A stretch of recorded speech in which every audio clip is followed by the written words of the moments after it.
ఇంటి పేరు కస్తూరి వారు, ఇల్లు చూస్తే గబ్బిలాల పోరు. ఇది ఏషియా ఖండంలోనే అతి పెద్దదైన కేపీహెచ్బీ కాలనీ పరిస్థితి. ఇదిలా ఉంచితే బల్దియా ఎన్నికల్లో ఒకే ఒక్కడుగా నిలిచి గెలిచిన టీడీపీ కార్పొరేటర్ పరిస్థితి ఎలా ఉంది? ఇక్కడి సమస్యలు ఎలా ఉన్నాయి? వాటికి కార్పొరేటర్ చూపిస్తున్న పరిష్కార మార్గాలేంటి? గ్రేటర్లో ఒకే ఒక్క సైకిల్ కార్పొరేటర్కి కార్ ఎలా అడ్డు తగులుతోంది? Let's watch.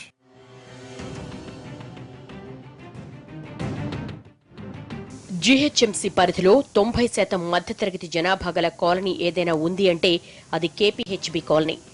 Malaysian township, Indu villas, Lodha towers, Manjeera, Asian, మల్టీప్లెక్స్లతో ఓవైపు పోష్గానే ఉంటుంది డివిజన్. సరిగ్గా అదే సమయంలో వసంత్ నగర్, గోపాలరావు నగర్, ధర్మారెడ్డి కాలనీ ఫేజ్ 1, 2, 3లతో పాటు ఎల్ఐజీ, ఎంఐజీ 4, 5, 6, 7, 9లతో కలిపి మరికొన్ని కాలనీల్లోనూ మిడిల్ క్లాస్ ఫ్యామిలీసే ఎక్కువ.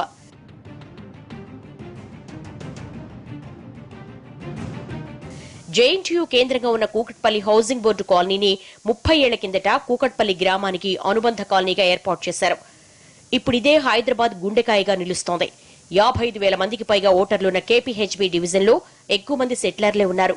కూకట్పల్లి అసెంబ్లీ నియోజకవర్గంలోని కేపీహెచ్బీ కాలనీలో ఏళ్ల తరబడి టీడీపీ బలంగా ఉంది.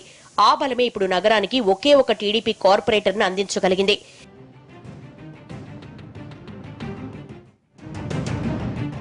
కేపీహెచ్బీ కాలనీ డివిజన్లో అత్యంత ప్రధాన సమస్య ట్రాఫిక్. దీనికి తోడు కుంచుకుపోయిన మెయిన్ రోడ్లు, పెరుగుతున్న అపార్ట్మెంట్లకు తగినట్లుగా మౌలిక వస్తువులేమి, అప్పుడెప్పుడో వేసిన రోడ్లు, తిరిగి వీటి విస్తరణ జరగలేదు. ఇది చాలదన్నట్టు ఎక్కడ పడితే అక్కడ చెత్త. సీసీ కెమెరాలను పెట్టి చెత్త వేసే వాళ్ళను శిక్షిస్తామని ఆర్భాటంగా ప్రకటించడం మినహా మరేం కనిపించడం లేదు. పెడదామన్నా సీసీ కెమెరాలు ఎక్కడ పెట్టాలో అంతు చిక్కదు. దీన్ని బట్టి ఇక్కడ అధికారుల పనితీరేమిటో ఇట్టే తెలుసుకోవచ్చని అంటున్నారు. ఈ మ్యాన్ హోల్స్ ఒకసారి చూడండి ఎలా ఉన్నాయో. చిన్నపిల్లలు, పెద్ద పిల్లలు, వ్యాన్లు వస్తే తల్లులు పిల్లలు కలిసి పరిగెడుతుంటాము. ఈ కరెంటు ఇవన్నీ పడేశారు. కనీసం తీసే బాధ్యత ఎవరికి లేదు. చెప్తే కూడా మేము కాదమ్మా, ట్రాలీ వస్తుందమ్మా, ఆటో వస్తుందమ్మా, ఇవన్నీ సాకులు చెప్తున్నారు తప్ప ఇంత శుభ్రం లేదు. అక్కడ వెళ్ళి కావాల్సుకొని వెళ్ళి చెప్పేసి వస్తే ఊడుస్తున్నారు. గుడి దగ్గరండి అంతా ఇంత ఎత్తున పడేస్తూ ఉంటారు. గుడిలో కూడా తాగి చేసి కాఫీలు అవి తాగి ఏమన్నా తిని కూడా గోడ మీదగా పడేస్తారు. అయ్యే నేను అంత చెట్టు దగ్గర పూజ చేస్తాను. వాళ్ళు ఊడ్చేవాళ్ళు, రోడ్లు ఊడ్చేవాళ్ళు వస్తే ఎత్తుకెళ్ళమని చెబితే ఎత్తుకెళ్లరు. డ్రైనేజ్ ప్రాబ్లం ఉంది. రోడ్డు మీద రోజు నీళ్ళు పోతున్నాయి. ఇట్లా ఇటే పెద్ద రోడ్డు, ఈ రోడ్డు రోజు వాటర్ పోతున్నాయి, మురికి వాటర్. ఆ డ్రైనేజ్ మొత్తం క్లోజ్ అయిపోయింది. కొత్త డ్రైనేజ్ వేయమని సంవత్సరం నుంచి చెప్తున్నాం. 3 సార్లు కార్పొరేటర్ గారు వచ్చారు ఆల్రెడీ. పర్వాలేదండి, మరీ అంత బెటర్ కాదు, అంత అధ్వానం కాదు, పర్లేదు. డ్రైనేజ్ అయితే రెక్టిఫైడ్ చేశారు, ప్రాబ్లం పర్లేదు. ఇప్పుడైతే మరి ఇప్పుడు రీసెంట్గా అయితే చేశారండి, రెక్టిఫైడ్ అయితే చేశారు. చూడాలి అది మరి రన్నింగ్లో ఉంటే ఎలా ఉంటుందో చూడాలి. వాటర్ గ్రీన్ కలర్ రెగ్యులర్గా వస్తున్నాయి. వచ్చే క్వాంటిటీ తక్కువైనా కానీ రెగ్యులర్గా వస్తాయి. ఈ కాలనీలో ఆ ప్రాబ్లం ఏం లేదు, కానీ గ్రీన్ కలర్ వస్తున్నాయి. పైప్ లైన్లు వేశారు, రోడ్లన్నీ తవ్వారు. ఇప్పటికీ 10 months అవుతుంది. మరి ఇంకా వాటర్ రాకపోవడము, దాన్ని కలపాలి అంటారు. అది గవర్నమెంట్ వాళ్ళు చేసేదే కదా.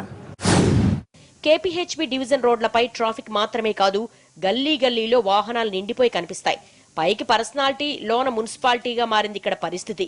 రోడ్లపై ఎప్పుడూ ఏదో ఓ తవ్వకం. దీంతో పదే మరమ్మతులు, రిపేర్ల పేరిట కాంట్రాక్టర్లు, అధికారుల దోపిడీ నిరంతరంగా కొనసాగుతోంది ఇక్కడ. లేకుంటే జేఎన్టీయూ నుంచి కేపీహెచ్బీ ఫ్లైఓవర్ వరకు ఉన్న 2 కిలోమీటర్ల ప్రయాణానికి 40 నిమిషాల నుంచి గంట వరకు పడుతుందంటే ఇక్కడి రోడ్ టెర్రర్ ఏంటో అర్థం చేసుకోవచ్చు.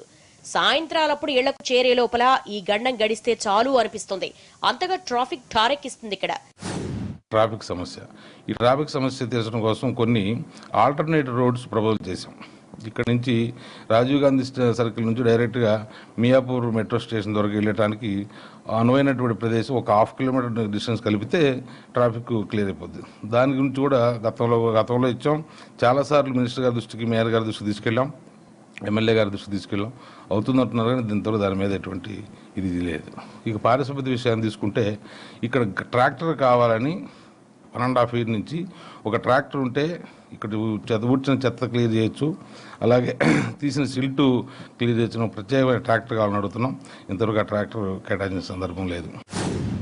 కేపీహెచ్బీ డివిజన్లో అత్యంత దారుణంగా ఉన్న డ్రైనేజ్ వ్యవస్థ వల్ల నానా తిప్పలు పడాల్సి వస్తోంది ఇక్కడ. చిన్న కాలనీలే కాదు, కోట్ల రూపాయలు పెట్టి నిర్మించిన పెద్ద ప్రాజెక్టులు, వెంచర్లలో కూడా మురుగునీరు పోవడానికి వీల్లేకుండా పోయింది. అయినా సరే ఇక్కడ రియల్ ఎస్టేట్ వ్యాపారం అంతకంతకు పెరుగుతుందే తప్ప తగ్గడం లేదు. దీంతో మురుగునీటితో తమ పరిస్థితి దారుణంగా ఉందని వాపోతున్నారు ఇక్కడి వాళ్ళు. ఇక చెట్టు కొట్టేసిర్రు, మొత్తం ఇక్కడ అక్కడ వేసేసిర్రు. తీస్తామని చెప్పారు, తీసుకెళ్తామని చెప్పిర్రు, తీసుకెళ్లరే. మేమే ఎత్తిపించుకుంటున్నాం అంతా. కొంచెం ఈ చెత్త పడ్డా కొద్దీ ఆ కుప్పలు తెచ్చేస్తున్నారు. దాంతో పాటు ఈ ఆకులతో పాటు చెత్త కూడా తెచ్చేస్తున్నారు. ఎత్తిపించినాం. మళ్ళీ ఇక ఎదురుగుండా కూడా చూడండి ఎట్లుందో చెత్త. ఇటు మా ఇంటి చుట్టూ కాకుండా మళ్ళీ ఎదురుగుండా కూడా ఎట్లుండాలి. మేము వచ్చి ఊడ్చి కొంచెం ఊడ్చేసి వెళ్ళిపోతున్నారు అంతే. వేసుకెళ్తామని అంటున్నారు చెప్తే. ఏం రాలేరండి ఇప్పుడు వరకు అయితే. ఒక టీచర్ వాళ్ళు కూడా చెప్తారు, అడగండి. స్కూల్ టీచర్నండి. మేము స్కూల్లో ఎంత శుభ్రంగా పెట్టుకుంటామో బయట అంత డర్టీగా చేసేస్తున్నారు. ఇంట్లో చెత్త తెచ్చి కూడా స్కూల్ ముందు వేయడం ప్రాబ్లం అవుతుంది. అదిగో చూడండి ఒకసారి, ఇంట్లో వాళ్ళు చెత్త మున్సిపాలిటీ వాళ్ళకి వేసుకోకుండా స్కూల్ ముందు వేస్తున్నారు. మేము ఎంత శుభ్రం చేసినా అది వేస్ట్ అయిపోతుంది. వచ్చిన అధికారులు మమ్మల్ని తిడుతున్నారు. ఇంకా బట్టలు కూడా ఆరేయడం, స్కూల్ ముందు బట్టలు ఆరేయడం. ఎన్నిసార్లు చెప్పినా అది గొడవ అయిపోతుంది కానీ వాళ్ళు అర్థం చేసుకోవట్లేదు. గుడి పక్కనే గుడి ఉంది, గుడి శుభ్రంగా ఉండాలి కానీ పాఠశాల మాత్రం శుభ్రంగా ఉండొద్దు. చాలా సార్లు చెప్పాము, కాలనీ మెంబర్స్కి చెప్పాము, కార్పొరేటర్ దృష్టికి తీసుకెళ్ళాము. ఇక్కడ లోకల్ వాళ్ళకు ఉండాలి కదా. ఇప్పుడు గుడి ఎంత శుభ్రంగా ఉండాలో పాఠశాల కూడా గుడితో సమానమే, దాన్ని కూడా శుభ్రంగా ఉంచాలి కదా. ఇక అతిపెద్ద కాలనీగా పేరున్న కేపీహెచ్బీ నుంచి కొంత భాగం బాలాజీనగర్ డివిజన్ లో కలిసింది. ఎక్కడో వెంకటేశ్వర దేవాలయం దగ్గర బస్టాప్ ఉండడంతో షేర్ ఆటోల్లో వెళ్లాల్సి వస్తోంది. కొత్త బస్టాండ్ హామీ ఆచరణకు నోచుకోవటం లేదు. కూకట్పల్లి ఫ్లైఓవర్ కింద బస్టాండ్ ప్రకటన జరిగినా అధికారులు మీనమేషాలు లెక్కిస్తూ ఉండడంతో ఇదో తలనొప్పిగా తయారైంది. నైట్ టైము స్ట్రీట్ లైట్స్ సగం వెలుగుతున్నాయి, సగం వెలగట్లా. అవి రిపేర్ చేస్తే కొంత బెటర్గా ఉంటుంది. అదొకటి, సర్వీస్ రోడ్ ఒకటి కరెక్ట్గా పెట్టలేదు. సెకండ్ బస్ స్టాప్లో ఆర్టీసీ బస్సులు రావట్లా. దానివల్ల ఏంటంటే ఈ second bus stop 7th face వాళ్ళు ఆ చివరి దాకా వెళ్ళి బస్ ఎక్కాల్సి వస్తుంది. ఇక్కడ యాక్చువల్గా ఏంటంటే ఈ డివిజన్ రెండుగా విడిపోవటం వల్ల భౌగోళికంగా ఉన్నటువంటి కేపీహెచ్బీ కాలనీ బస్ స్టాప్ అనేది టెంపుల్ బస్ స్టాప్. యాక్చువల్గా అది డివిజన్ వేరే అయింది కాబట్టి ఈ డివిజన్లో ఒక బస్ స్టాప్ ఏర్పాటు చేసిన అవసరం ఉంది. దాన్ని కూడా ఇక్కడ రైల్వే, మన ఇప్పుడు ఫ్లైఓవర్ కింద ఒక రైల్వే ట్రాక్, దాని పరిసర ప్రాంతాల్లో ఒక బస్ స్టాప్ ఏర్పాటు చేస్తానని కూడా ఎమ్మెల్యే గారు చెప్పడం జరిగింది. వీలైనంత త్వరగా అది కూడా అమలుకు నోచుకుంటుంది. కార్పొరేషన్ ఎన్నికల్లో నగరమంతా కారు జోరు చూపించింది. ఈ ఒక్క డివిజన్లో మాత్రం సైకిల్ పరుగు తీసింది. ఇక్కడి టీడీపీ కార్పొరేటర్ మందాడి శ్రీనివాసరావు ఎన్నిక కావడం డివిజన్కే కాదు బల్దియా మొత్తానికి టీడీపీ పెద్ద దిక్కైన పరిస్థితి. జీహెచ్ఎంసీ పరిధిలో టీడీపీ ఉనికిని నిలిపే కార్పొరేటర్ కావడంతో అందాల్సిన సహకారం అందడం లేదు. ఇటు ఎమ్మెల్యే నుంచి కానీ అటు జీహెచ్ఎంసీ నుంచి కానీ సరైన నిధులు అందడం లేదు. ప్లీజ్ కొంచెం ఏ కార్పొరేట్ అయినా సరే, గవర్నమెంట్ అయినా సరే, ఎవరైనా సరే ఒక్కసారి నెలకు ఒకసారి తీపించండి, రోజు ఊడిపించండి ప్లీజ్. మీకు కావాల్సింది మేము ఓట్లు వేసేది హక్కులకే కానీ మిగతా వేటి కోసం కాదు. కొంచెం ఇంటి ముందు శుభ్రం చేయించండి, చెట్లు కొట్టిపించండి. కరెంట్ ఉన్న వరకు అది కొట్టించలేదు, అది కొట్టించండి, కొంచెం శుభ్రం చేయించండి, అంతే మాకు కావాల్సింది. స్థానిక ఎమ్మెల్యే మాధవరం కృష్ణారావు సైకిల్ దిగి కార్ స్టీరింగ్ పట్టుకోవడంతో మందాడి వర్సెస్ మాధవరంగా మారింది. ప్రభుత్వ కార్యక్రమాలు కానీ సంక్షేమ పథకాలు కానీ స్థానిక టీఆర్ఎస్ లీడర్లు హైజాక్ చేసేస్తున్నారు. కాలనీ అసోసియేషన్ల వాట్సాప్ గ్రూపులను క్రియేట్ చేసి మరీ సమస్యల పరిష్కారం చేస్తున్నామని అంటున్నారు. ఇక్కడ కార్పొరేటర్ ఉన్నా లేనట్టే, ఇక్కడ ఆయన అవసరం ఏం లేదు. ఎందుకంటే ఇక్కడ ఎమ్మెల్యే గారు ఉన్నారు, ఇన్ఛార్జిగా నేనున్నాను. ప్రజలకి ఇక్కడ 20 సంవత్సరాలుగా నేను పరిచయమైన వ్యక్తిని కాబట్టి మ్యాక్సిమం ఏ సమస్య ఉన్నా నా దగ్గర తీసుకొస్తారు. మాకు అందుబాటులో, నిత్యం అందుబాటులో ఉండేటువంటి శాసనసభ్యులు మాకు ఉన్నారు కాబట్టి ఏ సమస్యనైనా ఇమీడియట్లీగా పరిష్కరించడానికి మా ప్రయత్నాలు ఉంటాయి. అదేవిధంగా పనులు జరుగుతున్నాయి. ఇప్పుడు మేజర్గా చెప్పుకోవాలంటే పెద్ద సమస్యలు అంటూ ఏమి లేవు. ఇప్పుడు రోడ్లన్నీ కూడా పనులు జరిగినాయి కాబట్టి, డ్రైనేజ్ జరిగింది, వాటర్ వర్క్స్ వాళ్ళు కూడా కొత్త లైన్లు వేయడం జరిగింది కాబట్టి రోడ్లు వేయాల్సి ఉంది. వీటిని కూడా వీరంత త్వరగా పరిష్కరిస్తారు. ఇవన్నీ కూడా ఎమ్మెల్యే గారి దృష్టిలో ఉన్నాయి. వీటికి కూడా నిధులు కేటాయించి త్వరలోనే ఈ రోడ్లన్నీ కూడా పూర్తి చేస్తామని చెప్పి ఎమ్మెల్యే గారు హామీ ఇవ్వడం జరిగింది. నేను ఎవరన్నా నా కంప్లైంట్ చెప్పి నేను అటెండ్ కాని సందర్భం ఏదన్నా ఉంటే అది నేను దానికి సమాధానం చెప్తాను. ఊరికే అంటాం కాదు. ఎవరిని టీఆర్ఎస్ పార్టీ కావచ్చు, లేకుంటే తెలుగుదేశం పార్టీ కావచ్చు, లేకపోతే కాంగ్రెస్ పార్టీ కావచ్చు. ఇలా టీఆర్ఎస్ పార్టీ కార్యకర్తలు కొత్తగా ఎక్కడ వచ్చారు? మా పార్టీ వాళ్ళేగా, మా పార్టీ నుంచి పోయినట్లే కదా, మా వాళ్లే కదా వాళ్ళు. నేను వాళ్ళని నెగ్లెక్ట్ చేసే పరిస్థితి లేదు. నాకు సాధ్యమైనంతవరకు వచ్చిన ప్రతి ఫోన్ కాల్ని అటెంప్ట్ చేస్తాను. వాళ్ళు చెప్పిన సమస్యను డెఫినెట్గా అటెంప్ట్ చేస్తాను. అది ఎంతవరకు సాధ్యంగా చేస్తున్నాం చేయట్లేదు అనేది అది గవర్నమెంట్ అధికారులు, అక్కడ ఉన్న పరిస్థితులు, సాధ్యాసాధ్యాలను బట్టి ఆధారపడి ఉంటుంది తప్పితే నా అటెంప్ట్ మాత్రం 100% ఉంటుంది. టీఆర్ఎస్ నేతలు చేస్తుందంతా పబ్లిసిటీ స్టంటే అంటారు ఏకైక టీడీపీ కార్పొరేటర్ మందాడి. అంతగా వీళ్ళు అభివృద్ధి చేస్తే జనం తమకెందుకు కంప్లైంట్ చేస్తారని ఫైర్ అవుతున్నారు. జనానికి ఉపయోగపడని ప్రాజెక్టులు నిర్మిస్తూ కూకట్పల్లి హౌసింగ్ బోర్డు కాలనీ మరింత కుంచుకుపోయేలా చేస్తున్నారని ఆరోపిస్తున్నారు. తనకు నిధులు ఇవ్వడంలో ఎమ్మెల్యే మంత్రులు వివక్ష పాటిస్తున్నారని కమిషనర్, జోనల్ కమిషనర్ కోట 1,20,00,000 రూపాయలను డివిజన్ డెవలప్మెంట్ కోసం ఖర్చు పెట్టామని చెబుతున్నారు. జిహెచ్ఎంసీ కార్పొరేషన్ స్టార్ట్ అయిన తర్వాత ఏ కార్పొరేటర్కి ప్రత్యేకంగా ఇంత నిధులను కేటాయించిన సందర్భం లేదు. ఒక తెలుగుదేశం పార్టీ కాదు, టీఆర్ఎస్ కావచ్చు, ఎంఐఎంఏ కావచ్చు, ఎవరికి కూడా ఒక కార్పొరేటర్కి ఇంత నిధులు అనేది ఇంతవరకు కేటాయించాల.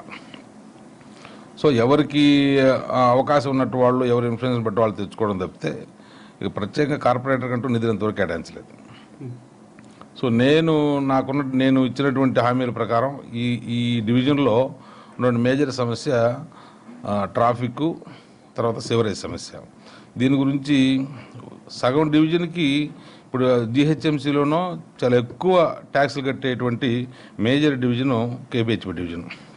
ఈ డివిజన్కి సంబంధించి 50% అవుట్ఫాల్ సివర్ సిస్టమ్ లేదు. ఏదో ఓపెన్ నారాలో వదిలిపెడుతున్నారు. ఇప్పుడు రెండు శ్రీలా పార్క్ పైడ్ కానివ్వండి, శిల్పా అవెన్యూ కానివ్వండి, గోపాలనగర్ కానివ్వండి, గోకుల్ కానివ్వండి, తర్వాత 4th ఫేజ్ కానివ్వండి, 7th ఫేజ్ కానివ్వండి, వీటన్నిటికీ అవుట్ఫాల్ సివర్ సిస్టమ్ లేదు. దీనికోసం గతంలో 11 కోట్ల రూపాయలతో దీన్ని తయారు చేశారు ఎస్టిమేట్స్. అయినా ఇంతవరకు దానికి ఎటువంటి నిధులు కేటాయించిన సందర్భం లేదు. మన ఎమ్మెల్యే గారి దృష్టికి తీసుకెళ్ళాం, అలాగే మేయర్ గారు ఇక్కడికి పర్యటనకు వచ్చినప్పుడు ఆయన దృష్టికి తీసుకెళ్ళాం, అలాగే మినిస్టర్ గారు కన్సర్న్ మినిస్టర్ కేటీఆర్ గారు వచ్చినప్పుడు ఆయన దృష్టికి తీసుకెళ్ళాం. చూద్దాం అన్నారు కానీ ఇంతవరకు దానికి సంబంధించిన ఎటువంటి నిధులు కేటాయించలేదు. కార్పొరేటర్ మందాడి రియల్ ఎస్టేట్ వ్యాపారి కాంట్రాక్టు పనులతో బిజీగా ఉండడంతో జనం సమస్యలు తామే పరిష్కరిస్తున్నామని అంటున్నారు కారు పార్టీ నేతలు. టీడీపీ అధికారంలో ఉన్నప్పుడు గాని, ప్రతిపక్షంలో ఉన్నప్పుడు గాని ఈ డివిజన్ అభివృద్ధి అస్సలు పట్టించుకోవటం లేదని, కేవలం తమ పార్టీ నేతల నిధులతోనే కూకట్పల్లి అభివృద్ధి చేశామంటున్నారు. కావాలంటే తెలుసుకోవచ్చని కార్పొరేటర్కు సవాల్ విసురుతున్నారు గులాబీ నేతలు. ఇప్పుడు కార్పొరేటరు ఎమ్మెల్యే గారు ప్రోటోకాల్ ప్రకారం ఏదన్నా ఎమ్మెల్యేతో పాటు రావడం తప్ప నాకు తెలిసి ప్రత్యేకంగా ఆయన తిరిగింది ఎక్కడ లేదు. ఆయనతో కూడా జనాలకు కూడా ఏంటంటే ఎమ్మెల్యే గారు బేసిక్గా చాలా లో స్థాయి వచ్చేసిన ఒక సామాన్య కార్యకర్త నుంచి ఎమ్మెల్యే తప్ప ఆయన ఎక్కడి నుంచో వచ్చి ఒక లోక్సత్తా జయప్రకాష్ జేపీ లాగా లేకపోతే ఎక్సెట్రా పర్సన్ లాగా వచ్చినా కాదు. బేసిక్గా ఇక్కడ కూకట్పల్లి అనే ఏ ప్లేస్ అయితే ఉందో ఆ టైటిల్ అనే ఊరిలో ఆయన పుట్టడం జరిగింది కాబట్టి ఇక్కడ ఏ సమస్య ఏముంది, ఏ గల్లీలో ఏముందని ఆయన బాగా గుర్తెరిగిన వ్యక్తి కాబట్టి ఇవన్నిటి కూడా పారదర్శకంగా ఆయన ప్రతి ఒక్క పనిని కూడా ఏ విషయం చెప్పినా కానీ అవును పలానా దగ్గర ఈ ప్రాబ్లం ఉందని చెప్పి ఇమీడియట్లీగా పరిష్కరించే పరిస్థితుల్లో ఎమ్మెల్యే గారు ఉన్నారు. ఎస్ఆర్డీపీ ప్రాజెక్టులో భాగంగా జేఎన్టీయూ నుంచి రాజీవ్ గాంధీ సర్కిల్ వరకు 110 కోట్లతో ఫ్లైఓవర్ నిర్మిస్తున్నారు. దీనివల్ల లాభాలేంటో చెప్పాలని మందాడి డిమాండ్ చేస్తున్నారు. ఈ ప్రాజెక్టు వల్ల ఇంకా ట్రాఫిక్ కష్టాలు పెరుగుతాయే తప్ప తగ్గదని వాదిస్తున్నారు. అది 200 కోట్ల 100 కోట్ల నాకైతే తెలియదు కానండి. 23 కోట్ల రూపాయలతోటి రీసెంట్గా నిధులు కేటాయించు. దాంట్లో కూడా ఇంకా వర్క్స్ ఇంకా కంప్లీట్ కావాల్సి ఉన్నాయి. ఒక 100 కోట్ల అయితే 111 కోట్ల ఫ్లైఓవర్ ఉంది. ఆ ఫ్లైఓవర్ వల్ల ఎంత ప్రయోజనం మీకు తెలియాలి, మరి తర్వాత ఇక్కడ ఉన్న జనానికి తెలియాలి. అది కూడా ఇంకా అండర్ కన్స్ట్రక్షన్లో ఉంది. కేపీహెచ్బీలో టీడీపీని భూస్థాపితం చేయడానికి తనపై ఒత్తిళ్లు తెస్తున్నారు. వాళ్ల పార్టీలో చేరనందుకు గాను తనపై భూ కబ్జాల ఆరోపణలు చేస్తున్నారని విమర్శిస్తున్నారు. కార్పొరేటర్ కాకముందే తనకు రియల్ వ్యాపారాలున్నాయని, అధికార పార్టీ డివిజన్లో చేసిన డెవలప్మెంట్ ఏంటో చూపాలని ఛాలెంజ్ చేస్తున్నారు. తనపై వివక్ష చూపుతూ అధికారుల సాయం లేకుండా చేస్తున్నారని వాపోతున్నారు. సర్కారు తీరుపై తీవ్ర ఆగ్రహావేశాలు వ్యక్తం చేస్తున్నారు. పోనీ ఇప్పుడు వేరే కార్పొరేషన్లు ఉన్నాయి, 150 కార్పొరేషన్లు. ఈ వేరే కార్పొరేషన్లు నాకన్నా ఎక్కువ నిధులు తీసుకొచ్చి ఏమైనా సాధించగలిగారా? పోనీ 150 కార్పొరేషన్లు ఉన్నాయి, నాకన్నా ఎక్కువ ఎవరన్నా పనిచేయగలిగారా? వాళ్ళు నా సహశక్తిలో నేను పనిచేస్తున్నా ఉన్నా. ఇలా తెలుగుదేశం అంటే టీఆర్ఎస్ పార్టీ వాళ్ళ ఉద్దేశం ఏంటంటే వాళ్ళ పార్టీ వాళ్ళు అయితే నిధులు ఇస్తారా? ఇలా ఎమ్మెల్యేని గెలిపించింది ఇదే తెలుగుదేశం పార్టీ కార్యకర్తలు కదా, మరి వాళ్ళ పక్కన వివక్షత చూపిస్తారా? అది ఎట్టి పరిస్థితులు లేదండి. ఆయన పార్టీలతో సంబంధం లేకుండా మేము కష్టపడతా ఉన్నాం. ప్రాంతాలకు సంబంధం లేదు, పార్టీకి సంబంధం లేదు. ఎక్కడ సమస్య ఉంటే అక్కడ ఉంటున్నాం, దాని మీద పోరాడుతున్నాం. ఇప్పుడు సమస్యను ఎలివేట్ చేయగలగాలి. ఇప్పుడు డ్రైనేజ్ సమస్య ఉంది, డ్రైనేజ్ సమస్యను దాన్ని తీర్చడం కోసం మన పాత్ర మనం ఏంది, మనం అధికారుల దృష్టి తీసుకెళ్లాలా, లేకపోతే ప్రజానాయకుల దృష్టి తీసుకెళ్ళటం తప్పితే నేనే అన్ని కోట్ల రూపాయలు పెట్టి చేయలేను కదా. నేను ఏం చేయాలన్నా అది 100% చేస్తున్నాను. డివిజన్లో పట్టు సాధించాలని కారు పార్టీ, ఉన్న పట్టు కోల్పోకూడదని కార్పొరేటర్ ఢీ అంటే ఢీ అంటున్నారు. వీళ్ల మధ్య డివిజన్ సమస్యలు పేరుకుపోతున్నాయన్నది ఓపెన్ సీక్రెట్ గా మారింది. రెండు పార్టీల నేతలు ఎత్తుకు పై ఎత్తులతో బిజీ. దీంతో జీహెచ్ఎంసీ అధికారులు సందట్లో సడేమియా చేస్తున్నారు, పనులను లైట్ తీసుకుంటున్నారు. ఎలా పారిశుభ్రత మేము అనుకున్న హామీలు నెరవేర్చగలుగుతాం? ఎయిర్ టెక్ మిషన్ కావాలి. ఎయిర్ టెక్ మిషన్ డివిజన్ కూడా ఉంటే బాగుంటుంది. అట్లీస్ట్ ఒక వారానికి ఒకసారి ఇస్తున్నారు. వారానికి ఒకసారి ఇస్తే అది హాఫ్ డే పనిచేస్తుంది. ఒక కాలనీలో డ్రైనేజ్ క్లియర్ చేయగలుగుతాం, మిగతా కాలనీలు అలాగే పెండింగ్ ఉండిపోతాయి. సో కార్పొరేటర్ పట్టించుకోలేదని అపవాదు కూడా ఉంటుంది దీంట్లో. కానీ నేను సాధ్యమైనంత వరకు అధికారులను దృష్టికి సమన్వయంతోనే ఎప్పటికప్పుడు వాళ్ళని రిక్వెస్ట్ చేసుకుంటూ పోతా ఉన్నాం. రోజు రోజుకు పెరుగుతున్న డ్రైనేజ్ వ్యవస్థ క్లీన్ చేయడానికి కనీసం ఎయిర్ టెక్ మిషన్ కూడా లేదు. చెత్త పేరుకుపోవడంతో దోమలు పెరిగి జనం రోగాల బారిన పడుతున్నారు. ఇంత జరుగుతుంటే జీహెచ్ఎంసీ వైద్య అధికారులు ఇటువైపు కన్నెత్తైనా చూడటం లేదు. కార్పొరేటర్ కూడా ఈ ఏడాదిన్నర కాలంలో రాజకీయంగా నిలదొక్కుకోవడానికే సరిపెట్టినట్టు తెలుస్తోంది. ఇకనైనా టీడీపీ ఏకైక కార్పొరేటర్ వచ్చే డివిజన్ గురించి పట్టించుకుంటారా లేదో తేలాల్సింది.